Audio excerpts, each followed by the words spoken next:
her. Not the kind he preaches. Sarah shook her head. Don't worry, I'm not a convert. It's all I can do to keep up the facade of a loyal member of the flock. Many more defections and kids disappearing, and that's going to get a lot harder. Harder than this? Sarah reached out a hand and lightly touched the child's long blonde hair. Her mother is gone, and I haven't seen her father in 2 days. Bailey's mouth tightened. You didn't include that in the report. I wasn't sure until today, but he's gone. I think he was beginning to ask too many questions. He didn't believe his wife would have just run away, not without their daughter. He was right about that. Sarah had been expecting it, but the news was still an unwelcome shock. She was found a few miles downriver, and she'd been in the water a while, probably since the night she disappeared. No way to determine cause of death. Bailey didn't have to explain that further. Are the police going to come around asking questions? Sarah asked. They have to. Ellen Hodges was known to be a member of the church, and the last time she was seen it was in the company of other church members. Her parents know that, and they're more than willing to point the police in this direction. So if the good Reverend Samuel can't produce Ellen's husband or her child, he's going to have a lot of explaining to do. Sarah managed a hollow laugh, even as the sense of unease she felt grew stronger. You're assuming the cops who come here won't be church members or paid-off friends of the church. Shit, are you sure? From something I overheard, I'm convinced enough that I say it wouldn't be a good idea to take any local law enforcement into our confidence. Not unless somebody on our side can read them very, very well. Good enough for me, but Bishop is not going to be happy about it. I doubt he'll be surprised. We knew it was a possibility. Makes the job harder, or at least a hell of a lot more tricky. Not that it wasn't already, with the town being so isolated and the church so insulated. Bailey shifted the child's weight again.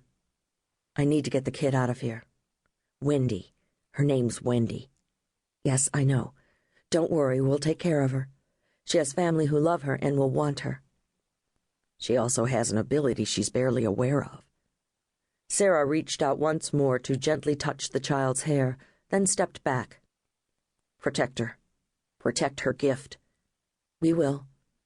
And you watch your back here. You've got a dandy shield of your own, but if it's taking an effort to pretend you could belong here, Samuel or one of his so-called advisors could pick up on the fact that you're hiding more than a bit of doubt about the good Reverend and his real agenda. Believe me, I know. Something cold was spreading through Sarah's body, and she took 2 more steps back, deliberately removing herself from the other woman's protective shield. Tell Bishop and John that at least one of Samuel's closest advisors is a strong psychic. I've felt it. Not sure which one. There's nearly always a group of men around him. Maybe you were just picking up Samuel. No. With Samuel, it's just the way it's always been. A null field. As if he isn't even there, at least psychically. No sense of personality, no aura, no energy signature at all. That's more than a shield. I know. I'm just not sure what it is. I've never sensed anything like it before.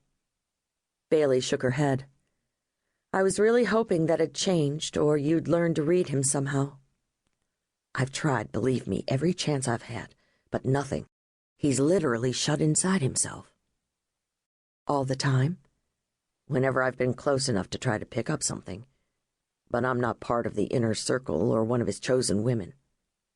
No, we haven't been able to get anyone that close. And I don't know if we ever will. That inner circle is incredibly protective of him.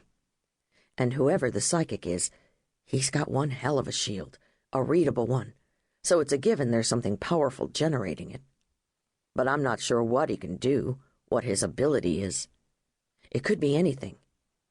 Tell them to be careful. Whoever else they send in needs to be careful. Sarah, I'll report when I can. Sarah turned and hurried away, her slender form almost instantly swallowed up by the shadows of the forest. Bailey hesitated, but only for an instant, before swearing under her breath and turning to retrace her own steps.